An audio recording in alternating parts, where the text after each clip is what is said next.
Дали постои македонскиот јазик? Да, многу лесно паѓаме во таа стапица и тоа е секако една политичка замка. Многу луѓе сакаат да да испаѓаат патриоти, прават политички поени. Бунтот има капацитет да се развие и понатаму. Најлесно е да се предадеш на очајот и да испаднеш пророк, затоа што тој никогаш ништо не губи. Со тоа што е избрана из конзорциум со македонска фирма на чело, значи сите тие филтри се поминати и дека и документацијски капацитет потврден дека може овој проект да се заврши квалитетно и на време. Нема туризам без промоција. Ние 10 години немавме скоро никаква промоција, ниту организирана, ниту структурирана.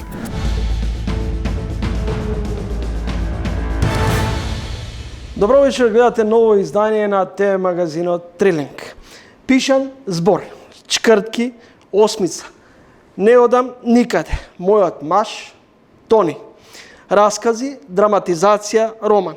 Важи за најпреведуван автор од Македонија. Тоа е творечката легитимација за Румена Бужаровска. Добре дојдете во емисијата. Добро ве најдов и благодарам на поканата. Професор Бужаровска, мајка, професор на филолошки, академик Бужаровски, современиот Марко Цепенко, вашиот брат, експерт по топлинска енергија кој работи и живее во Англија. Како функционира стеблото, семејството Бужаровци? Еве да кажем прво само една мала исправка, не е академик Димитрија, ама баш убаво го опишавте во со Марко Цепенков. Па се случува така во такви фамилии каде што некој има некаква одредена професија или некаков тип на наклонетост кон нешто и потоа да се развива тоа и понатаму во семејството. Така што и кај нас секогаш имаше ова. Значи баш тоа размислував пред некој ден дека обкружена бев со книги од дете и неретко вака само си ги вадев од библиотеката и се што читав, така што тој свет на учење, на читање, па и на учителствување ми беше многу близок уште од мала и од секогаш некако и си замислував дека може да бидам учителка или нешто така, еве сега сум професорка. Така што тоа е семејното, да речеме, таа е некоја семејното заедништво. Професор сте на филолошкиот факултет, но прочитав едно поодамнешно интервју кај што вие велите никогаш не мислите дека ќе станам писателка. Да. А денес сте едно од вашите книги се едни од најпреведуваните, па можам да кажем и најчитани. Да. Па еве, мислам дека писателството не беше никогаш некоја професија на која што мислевме дека е професија. Тоа е секогаш нешто што го правиме од страна. Па и кога ќе видите, повеќето македонски писатели така и функционирале. Повеќето се. Еве денешните да речеме, са и земете го и Венко, јас и Венко сме колеги на филолошки факултет на пример, така. Никогаш не ми беше идеја дека може тоа всушност да биде некаков тип на професија, посебно не ми беше идеја дека жена може да живее и да работи само да биде писателка. Така што јас немав таква амбиција. Сакав да пишувам, меѓутоа никогаш не мислев дека нешто ете од тоа ќе испадне еве вака толку големо како што испадна, зашто ми е многу мило, бидејќи не го планирав. Прифатена сте во јавноста како феминистка, минатата недела парада на гордоста на ЛГБ заедницата под мотото "Сите нека знаат".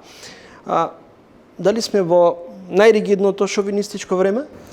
Не сме, за чудо, но секако гледаме регрес во однос на тоа што каков прогрес бевме постигнале. Тоа се важи и за женските права, важи и за правата на ЛГБТИК заедницата. Гледаме големо враќање наназад преку различни типови на пропаганда, која што за жал потекнува од Западот, од Америка, каде што гледаме враќање на идејата дека жената треба да се затвори во кујната, во домот и само да раѓа деца. преку идеите за оние trad wives, што ги викаат традиционални жени, кои што само една лага, затоа што тоа се професионалки, кои што се платени за да изгледаат така што тоа е една илузија на современото капиталистичко општество. Но мислам дека во последно време знаеме дека има регрес во односи на женските права. Се случува тоа и во Европа, има се уште држави каде што абортусот е забранет и гледаме дека десничарските движења се повеќе и повеќе се обидуваат политички да влезат во повторно да ги одземат правата на жените, а и истакнатите права на ЛГБТ луѓето. Кај нас во Македонија не би можела да кажам дека ЛГБТ луѓето имаат некакви посебни права, затоа што сепак ние сме држава каде што истополовиот брак не е дозволен се уште, така што вие да имате партнерство помеѓу двајца мажи или две жени кои што цел живот биле заедно, кога едниот ќе почине или ќе му се случи нешто, другиот едноставно нема никакво право да се грижи за него или за неговиот имот и така натаму. Така што тоа се некои основни човекови права кои што ние овдека се уште ги немаме. А да не зборуваме за женските права и за фемицидите и за новиот серијски убиец кој што убивал само жени и за сите оние трагични случаи кои што постојано се повторуваат во нашето општество. Така што имаме многу работа и би сакала секогаш да порачам дека еднаквоста никогаш не ја имаме постигнато, меѓутоа сега сме во период кога правата повторно бележат напад од страна на фашисти. Мојот маж раскази по чија драматизација е играни во неколку балкански земји. Може ли да се очекува мојата жена? Не. Не сум напишала таква книга. Нема ни да напишам. Имате некаков анимозитет кон мажите? Немам анимозитет кон мажите, не знам. Така ви се чини ли? Не прашувам. Тоа е за жал една честа предрасуда кон феминистките дека ние мрзиме мажи и многу ми е жал дека општеството тоа го прифаќа како предрасуда, бидејќи општеството ги мрази жените, а не обратно. Тоест имаме фемициди, имаме големо назадување на женските права, мизогинијата е се присутна и сега ние бидуваме постојано напаѓани дека ние сме тие кои што мразиме. Да мразевме ќе се гледаше. Ова едноставно би рекла дека активизмот феминистички е само една желба за подобар и за похуман свет. Тони, најновата, една од најновите книги, може ли по принципот со мојот маж да доживее некаков ист или сличен модел, овој пат на екранизација? Па не знам, искрено да ви кажам, тоа никогаш не се знае со книга. Каков пат ќе има. Јас не можев да претпоставам дека мојот маж ќе биде поставуван, дека ќе биде хит представа во Југословенско драмско позориште. Мислам, никогаш не помислев дека ќе биде преведена, не знам, поише од 15, 16, 17, не знам колку јазици е преведена книгата. Немав таква идеја, така што не можам да знам што ќе се случи ни со романот. Тони, вашиот јунак, на таксистот што го вози му дефинира што е модерност, тоа е лизгање кон анархија. На светот му треба Да. На светот му треба маж за мир, за ред и дисциплина. Да. Зар ќе се враќаме во времето на патриархатот? Па ние сме во времето на патриархатот, нема од каде да се вратиме, живееме во патриархат. Тие зборови не се зборови јас што ги измислив. Јас и во овие работи па и ги слушам, ги запишувам од луѓе што ги кажуваат. Ова се конкретно цитати што сум ги извадила од социјални мрежи, од слушајки луѓе како зборуваат околу мене. Така што не сум лажала. Зошто преферирате, љубите толку скопски сленг да користите? Во книжевноста една од работите е представување на реалноста и документирање на времето јазично преку реалноста, преку представувањето на таа конкретна реалност. Значи, јас го имам документирано скопскиот говор што се користи сега и од една можеби генерација X. Тоа е некаков документ за тоа како се зборувало меѓу другото. И тоа се прави многу често во еден куп книжевности. Јас, бидејќи предавам американска книжевност, знам дека првиот човек што го направил тоа е Марк Твен во 19. век со Хаклбери Фин. Понатаму, после тоа се продлабочило и продолжило да се прави во американската книжевност. Сега ние се уште имаме така малку баук од користењето на реалниот јазик во книгите, бидејќи мислиме дека можеби, јас мислам дека е тоа погрешно, дека книжевноста е само така некој измислен јазик на кој што вистински ние не ни зборуваме. Така што јас пробав во тони да го документирам тој јазик кој што навистина го слушам, го перцепирам или го читам во разни ситуации. И мислам дека тој нели по 50 години ќе биде застарен и тоа е интересно. Тоа се Дали ова реплика е всушност цинична супермација кон мажите? Цинична што? Цинична реплика, цинична. Ова што го кажува Тони, Тони не е циничен кога го кажува тоа. Тони не е реален, Тони вистински го мисли ова. Мислам тоа е, тоа ние како ќе го интерпретираме наше прашање, тоест очигледно дека јас мислам дека вакви работи дека кога луѓето ги зборат се шовинистички се разбира дека го мислам тоа, но исто така покажувам дека тоа е нешто што се зборува, што е препознатливо. Но се чини дека или речиси во секој од вашите книги како да има постојано нека нитка на подсмев кон посилниот пол. Па не би рекла дека е така, има и подсмев и кон, како би рекле, понежниот пол, ако е овој посилниот. Така да, јас сум многу против користењето на посилниот наспроти понежниот пол. Во секој случај има иронија и кон родовите односи, би рекла. Меѓутоа, мислам дека машкото его е многу кревко, па не може да го поднесе тој подсмев. На почетокот од септември француската издавачка куќа Галимар ќе го објави Тони. Првото издание Три го објави кон крајот на 2024 и доживеа петто издание. Објавено во Хрватска, Босна, Србија, а се очекува и во негови преводи и во САД, Португалија, Грција, Албанија. Вашите дела се преведени, како што спомнав, на 15 јазици. Кому му докажуваме дека македонскиот јазик не постои? Има ли простор за сомнеш дека македонскиот јазик може некој денес во 21 век да го оспорува, дека е дијалект на некој друг? Мислам дека е многу бизарно да влегуваме во такви дискусии. Дали постои или не постои јазикот, мислам еве што правиме муабет денеска ние. Јас и вие, јазикот на книгите во кои што сум се изразила на македонски, нема потреба да го бранам. Колку што повеќе ја браните својата позиција, толку повеќе ја подривате. Истото е во прашањето зашто јас не сакам да им објаснувам на луѓето дека не мразам мажи. Затоа што колку повеќе се правдам, испаѓа дека навистина е така. Не е вистина и нема зашто да дискутираме за тоа дали постои македонскиот јазик. Не е вистина дека не знам дијалект или дека не постои, нема зошто толку да навлегуваме во прашање кое што е абсурдно. Тоа е тактика на која ќе ве провоцираат со некоја таква невистина, да речеме, не знам, еве, феминистките мразат мажи, другото е исто, македонскиот јазик не постои. Кога ќе почнат така да ве провоцираат, нормално дека човекот кој што е провоциран или групата која што е провоцирана чувствува потреба да се одбрани. Меѓутоа, всушност, тој што напаѓа многу добро знае дека тоа е пласирање како на лажни вести. Колку што повеќе вие го повторувате тоа, толку повеќе тоа станува тема.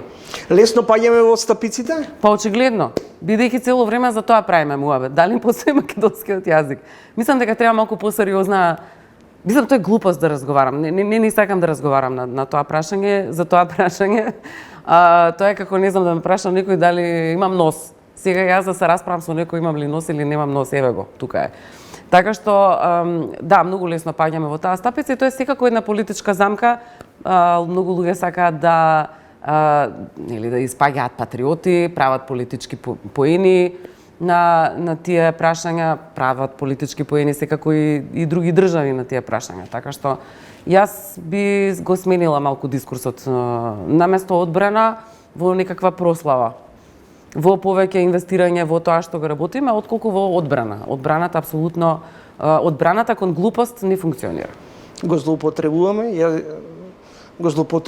од тој аспект јазикот, идентитетот, бегајќи од реалноста, бегајќи од решавање на суштинските проблеми? Па мислам дека политичките партии секогаш злоупотребуваат некаква тема која што ја запалува јавноста, го знаеме дека тоа често го прават. Јас дури не ни внимавам што се случува со ова прашање, толку ме иритира ова со јазикот. И гледам да не ме иритира и од сите страни тоа што се случува, но мислам дека работите што најмногу ги иритираат луѓето, тоа што им се најблиски до идентитетот, секако дека политичките партии тие најмногу ги злоупотребуваат, за жал. Во Тони, животот е планина на која жените се качуваат на штикла. Овој фејсбук статус на главниот лик Тони во романот предизвика лавина од лајкови. Зарем, тоа веројатно беше на страницата на 3. А ова беше иронично. Ова е мојот лик во романот, решава дека тој може да пишува и почнува да пишува глупави статуси на Facebook. И тоа не е нешто што не сме го виделе.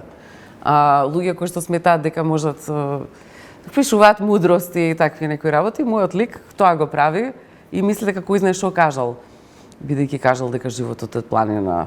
Плюс се игра малку со феминизмот. Демек јас сум од страна на жените, а всушност е шовинист. Така што тоа беше малку една, јас сакам да се зафркавам очигледно и во моите книги и близок ми е хуморот. Ова беше така една малку хумористична.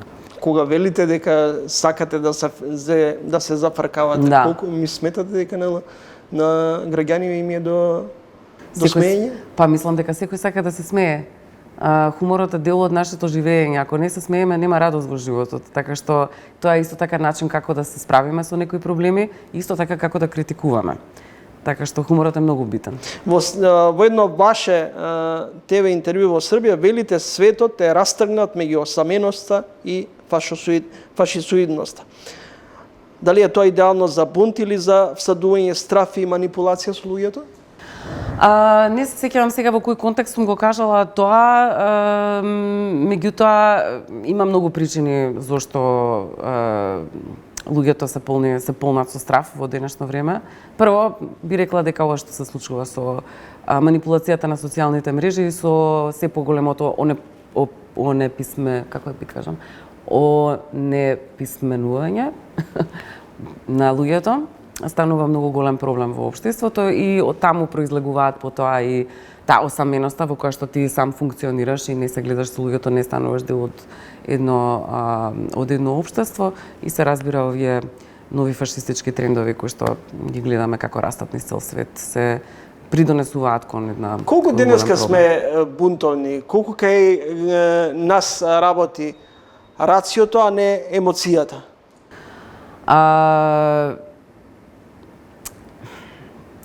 Во однос на бунтовноста, мислам дека не можам да предвидам, јас конкретно не можам да ви кажам кога и каде и како може да се појави бунт. Ја гледаме оваа фламинго револуција што се случува во Албанија во моментов и таа има навистина капацитет за огромен бунт. Бидејќи се работи за конечно загрозување на најосновните работи кои што ги имаме, тоест воздух, вода, природата, така што мислам дека бунтот има капацитет да се развие и понатаму. Зошто и по 36 години самостојна држава преовладува нихилизмот кај луѓето, не бива, не сакаат, не можеме, сите сме против Македонија? Тоа е многу еден тажен наратив кој што мислам дека треба полека да го исклучиме и често зборувам за тоа и го исмевам веќе кога сме кај хуморот. Тој концепт кај нас дека не бива. Најлесно е да се предадеш на очајот и да испаднеш пророк, затоа што тој никогаш ништо не губи. Пророчувањето на негативни работи го прави човекот да изгледа дека е многу мудар и дека е реален. Меѓутоа, никој не се бави со пророчувањето, со пророштвата, се извинувам, на позитивните работи. Никој не вика, ти кажав дека ќе биде подобро, сите само лошите работи ги памтат. Така што мислам дека многу е битно да го престанеме тој ништо не бива, бидејќи тоа создава парализа и не ни дозволува да продолжиме понатаму со борба, со живот, со било што. Тоест не прави мрзливи. Жал ми е дека кај нас тоа преовладува и не велам дека треба па да преовладува еден оптимистичен дискурс или колку сме супер и тоа не чини, но барем треба да бидеме реални или да кажеме па добро, пред не знам, многу години па сме немале воопшто држава, не сме имале книжевност. Еве сега живееме во мир, убава е Македонија, имаме свој јазик, значи може треба малку да ги негуваме и позитивните работи на тоа што ги имаме, но исто така да бидеме критични кон реалноста за да ја сменеме. Понекогаш и рамнодушни на проблемите на... Не смеме да бидеме, јас не верувам во никаква рамнодушност. Рамнодушноста мислам дека е убиец, бидејќи таа ве затупува за да не правите ништо понатаму. Дали зошто луѓето се помалку или повеќе денес се поотуѓени? Немате таков впечаток? Тој впечаток го добив од како да почна после пандемијата. Јас мислам дека се случува нешто такво кое што очигледно е врзано со пандемијата и со сите вредности кои што се сменија со исто така користењето на бидувањето онлайн и сваќањето дека можеш да живееш во некој свет магичен во кој што си ги бираш пријателите, а всушност не се гледаш со нив, имаш само привидна идеја дека комуницираш. Мислам дека е тоа многу влошено и секако дека животот онлайн или преку телефонот не прави отуѓени. Ние сме цело време со лицата во екраните. Јас ги гледам и моите студенти дека се разбира. Не сите, не сакам да генерализирам, но гледам промена секоја година во генерациите, една отсутност. А тоа е поради тоа што чекате тука да ви стигне порака, а истовремено треба да следите што се случува околу вас, дали е тоа час, дали е предавање, дали е тоа да ги слушате вашите колеги, и често гледам тотално испразнети погледи, комплетен дефокус. Значи тоа не е живење во континуитет, тоа е некакво живење во некои вакви секунди, од кои што има телефонот и такви некои моменти кои што се поврзани со губењето, буквално тоа се моменти поврзани со животот е некаде другде во некоја друга сфера. Пишувате не одам никаде, во време кога емиграцијата од Македонија зема се поголем замав. Не се плашите дека државата ќе остане на старите, млада популација ќе... Каква генерација произлегува еве од филолошкиот факултет? Мислам, добри се генерациите што излегуваат. Не велам дека не, забележувам јас и некои промени, посебно последниве 2 години во однос на фокусот.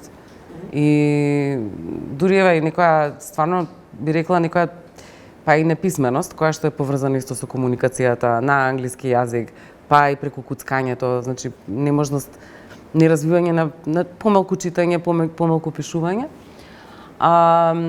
Меѓутоа, за тоа дали како ќе остарат државите и така натаму, тоа е многу голема тема и не е само кај нас. Значи ова што го пишувам јас нема врска само со дали ќе се заминат луѓето од Македонија, повеќе се фокусирав на идејата дека луѓето сметаат дека животот е на запад, дека таму сите треба да одат и го идеализираат, дури кога и нема толку многу голема потреба за економска миграција. Кај нас постои тоа истото, тоа што ми го спомнавте, не бива нас не бива, некаде животот е тука, значи ние ќе паразитираме во нашето општество, додека животот некаде идеализиран е на запад, каде што многу ќе работиме, затоа што е многу тешко да се биде имигрант. Да си одиш од дома и да одиш да работиш некаде, во средина каде што не познаваш никој, не го знаеш јазикот и не ја знаеш културата, тоа е многу голем подвиг. Така што мене ми е жал за таа идеализација, дека некаде е подобро, наспроти идејата дека може би треба и да се работи на тоа што е тука. Што не велам дека не ја оправдувам имиграцијата таман работа, посебно тоа е нормален процес во секое човештво, во секоја историска епоха. Румена Божаровска, универзитетски професор, писателка, преведувач, гостинка во ово издание на Трилинг. Професор Божаровска, во каква Македонија живееме? Па не знам да ви кажам искрено, не би можела да категоризирам точно каква е, тоест еве не да категоризирам, ама ете да дадам било каков увид во тоа точно каква е Македонија. Мислам дека Македонија има потенцијал. Мислам дека оваа земја има многу потенцијал за убавина, за развој има потенцијал. И мислам дека е многу убава. И го сакам исто јазикот на кој што зборуваме, начинот на кој што комуницираме. Јас се чувствувам убаво тука и се надам дека тоа нема да престане, бидејќи има опасност да го расипеме местото кој што живееме. Мислам дека прво една од многу битните работи кои што треба да пазиме е да внимаваме на природата и да не дозволуваме узурпирање на просторот. Дали пишувајќи за малиот човек свесно ги избегнувате лажните политички и бизнис величини? Па не ми се интересни политичките и бизнис величини за да пишувам за нив, досадни се. Мене ми е поинтересен секојдневниот човек. Алергични сте на политика? Не сум алергична на политика, напротив, мислам дека тоа што го правам јас е на некаков начин политика, бидејќи се занимавам со феминистички прашања. Тоа секако е исто така политичко прашање, се разбира. Така што не е дека можеби сум алергична, не сум на ништо, мислам алергична сум на полен. Ама не ми се допаѓа како функционираат политичките партии не само тука. На многу места на светот се тие заглавени во некоја дихотомија, но не, апсолутно не сум алергична на политика. Дали во недостиг на моралност ни фали правда? Во недостиг на моралност дали ни фали правда? Не знам дали не знам како да одговорам искрено на ова прашање. Секогаш ни фалело правда. Мислам дека имаме илузија за тоа каква е правдата, дека е правична, дека системот знаеме дека не е правичен. Меѓутоа исто така имаме и секогаш сме имале некаков недостаток на етика, би рекла во овој случај, така што не знам како да ги поврзам тие две работи, не сум паметна. Зошто многу често зборуваме за изместени вредности? За квалитет наспроти квантитет? Мислам дека зборуваат често за изместени вредности традиционалистите, обидувајќи се да не вратат назад во тоа што за нив било нормално. А за жените тоа апсолутно, например, не функционира. Или за луѓето со било каква различност. Многу луѓе тие што викаат дека вредностите се изместени, за нив е понормално насилството кон сопствените деца, доколку тие се различни, отколку прифаќање на сопственото дете, така што апсолутно не сметам. Мислам дека тоа вредностите се изместени е многу грда фраза. Професор Румена Божаровска, каков е вашиот однос кон животот? Јас имам еден оптимистичен однос кон животот, мислам дека тоа се гледа од тоа што го зборувам. И го сакам. Така сакам да се веселам и да се радувам, така што имам позитивен, оптимистичен, жизнерадосен однос кон животот, кој што некогаш влегува во мрак. Зошто избегавте од Скопје и сте во Валанда? Не, мислам дека сите од надворешноста сакаат да бидат во метрополата, а вие сте веројатно една од ретките која сака... Полесно се работи. Еве, јас сум писател, така. Си го купувате мирот? Не можам да кажам дека си го купувам, бидејќи тоа даден ми е на некаков начин, бидејќи дедо ми ја направи таа куќа. Така што имам тука таа една моја среќа, привилегија да не речам, тоест да речам. Меѓутоа мирот, тишината која што можам таму да ја имам, не се споредува со ова што е тука, затоа што полесно работам, повеќе можам да читам и да пишувам. А во моментов тоа ме интересира. Можеби ќе ме интересира друго по 2 години, ама сега сакам да сум во природа и да пишувам, тоа повеќе ме интересира. Дали сте задоволни од себе си, како професор, писателка, борец за права. Задоволна сум од себе си, да, мислам дека се трудам и правам најмногу што можам. Искрена сум. Така Што ме вади од такт? Па неправда ме вади од такт. Мислам дека се гледа тоа по моите книги. Ви благодарам за гостувањето, ми беше задоволство. И мене исто така, фала. Румена Бужаровска, гостинка во ова издание на Трилинг. Следат реклами и продолжуваме понатаму.